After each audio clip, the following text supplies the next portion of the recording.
And welcome back. In today's video I'm using a small commercial job to show you how we make an easy template for routing finger cutouts, and I show you how to square them off too. Plus I share some basic domino settings for making mitered corners. All that's coming up next.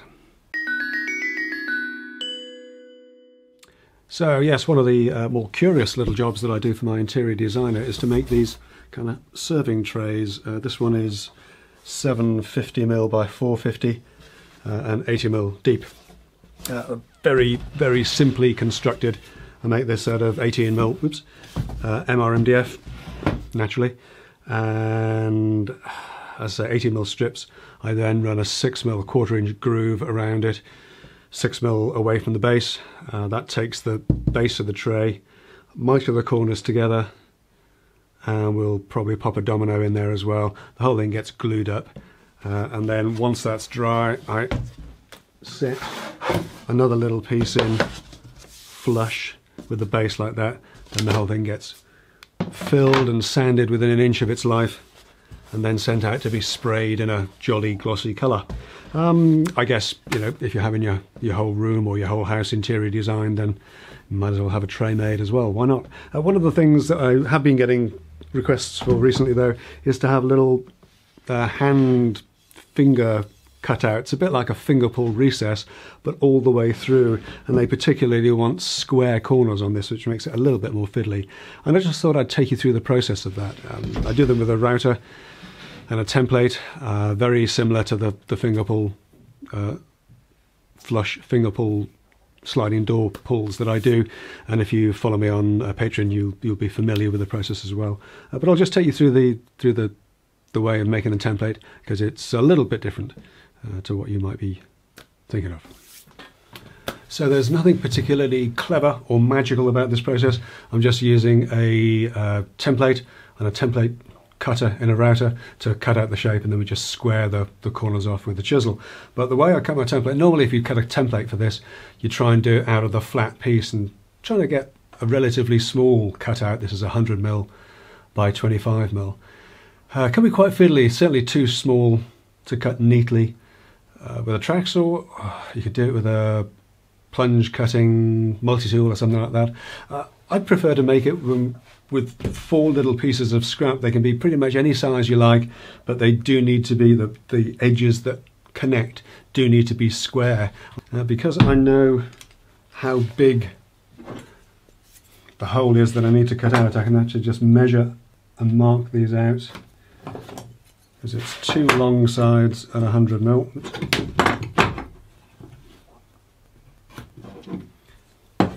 and 2 short ones at 25.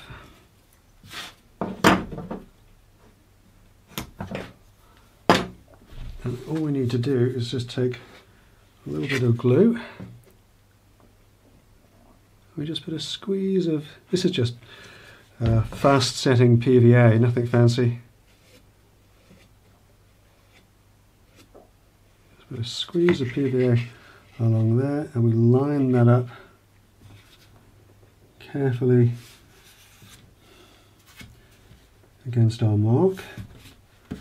So that is absolutely 25mm. Seems like it's enough. Yeah, so that's 25mm. And just pull it tight with a piece of tape. And then we do the same up here with this one.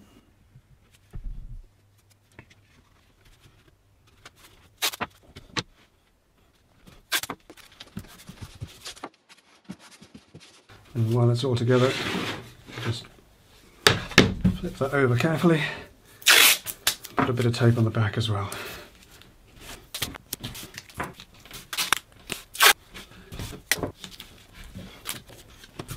Just stretch the tape out very slightly to pull it together tight. And that's that. We can leave that to set. So what I'm going to do while the glue is setting on the template, I'm just going to use my time wisely and pop the dominoes in the sides of this tray. And what I'm going to do is, if I use the pins or paddles, just centre the domino at 37mm, and in a relatively small section like this 80mm tray side, is going to come too far down. So what I like to do is put them in on a pencil mark at about 25mm away from the top.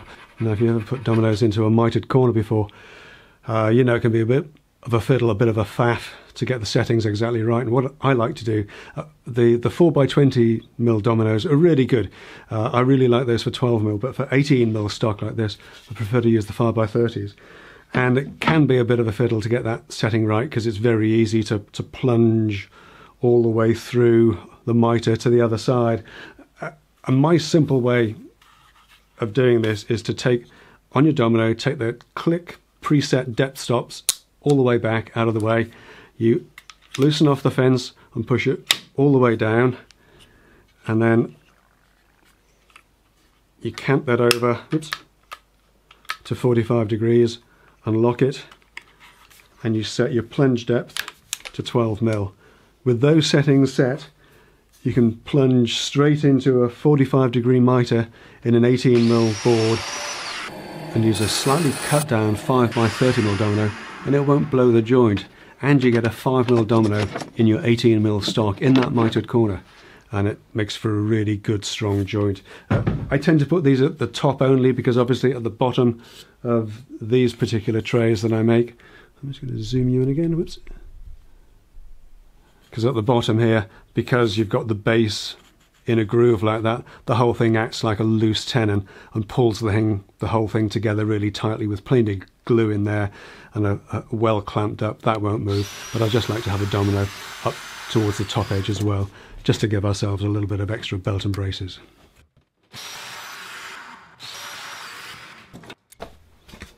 Alrighty, that's our little template all dried. This is plenty strong enough for this kind of thing. I've got this sort of template that I made a year or two ago using this method, and they hold up just fine. You're not crashing a router into these, you're not abusing them, you're not hurling them around the workshop.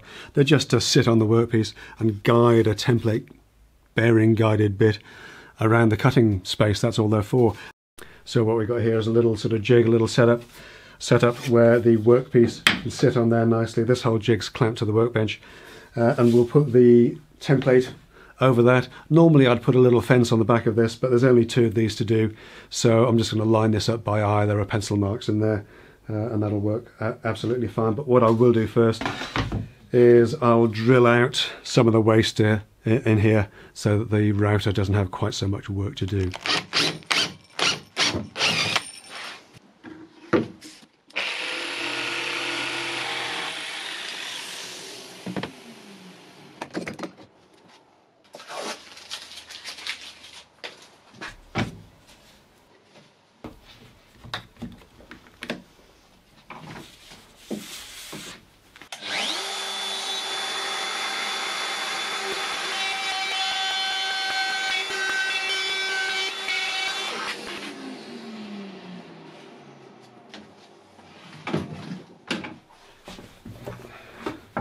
So when it comes to squaring off the corners, one of the best things I've found is just a sharp chisel flat against the base of the cutout, and you just edge your way in along the bottom like that. And obviously you've got no chance of getting a chisel in from the top, so I found a little chisel-edged X-Acto knife works really well, because you can flush that right up against the side of the cutout and just bear down. Obviously this would be a different story if we were using hardwood, but in MDF it works great.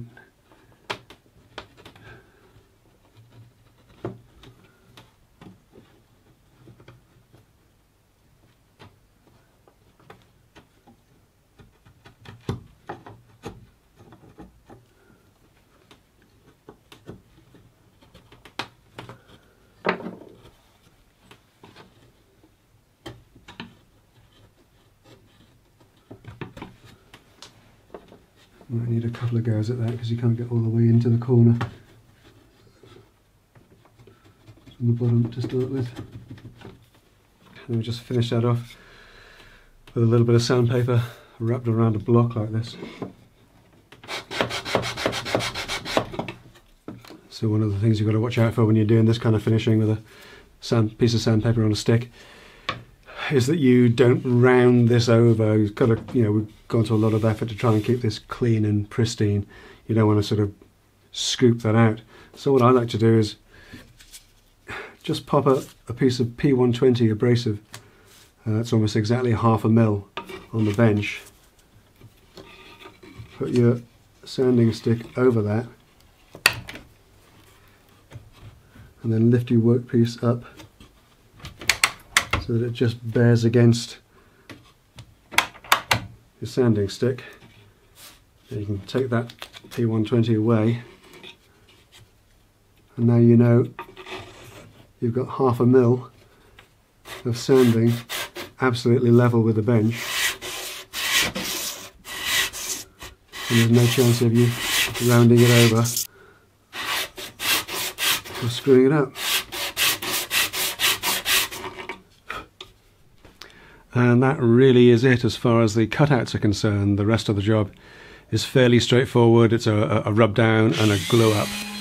Because of the mitred corners, I have to do the sides in 2 halves, of course, and then bring those together around the base.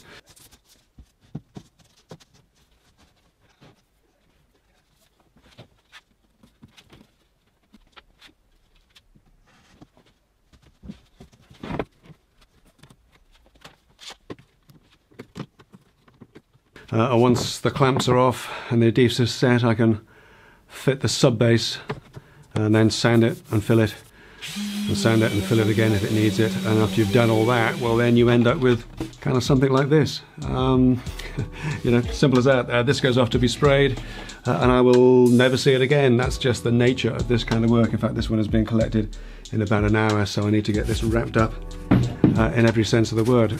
As I say, this is very much a typical sort of work-a-day little job that comes through the workshop very regularly, and the only really interesting part of it was those squared off handholds. At least I hope you found it interesting. If you did, give the video a thumbs up, share it out amongst your friends, and don't forget to subscribe for more weekly workshop videos. Consider supporting the channel as well on Patreon, as my Patreon pals get exclusive content or access to additional content. And I want to say thank you very much indeed to all my Patreon supporters whose contributions to the channel really do make a huge difference. Be sure to check out the blog post on the companion website at 10minuteworkshop.com for additional information. And if you're feeling spendy, then please do visit my Amazon store for links to the tools I use and recommend. But that's it for this week. Thanks for watching, and I'll see you next time. Tea? Anyone?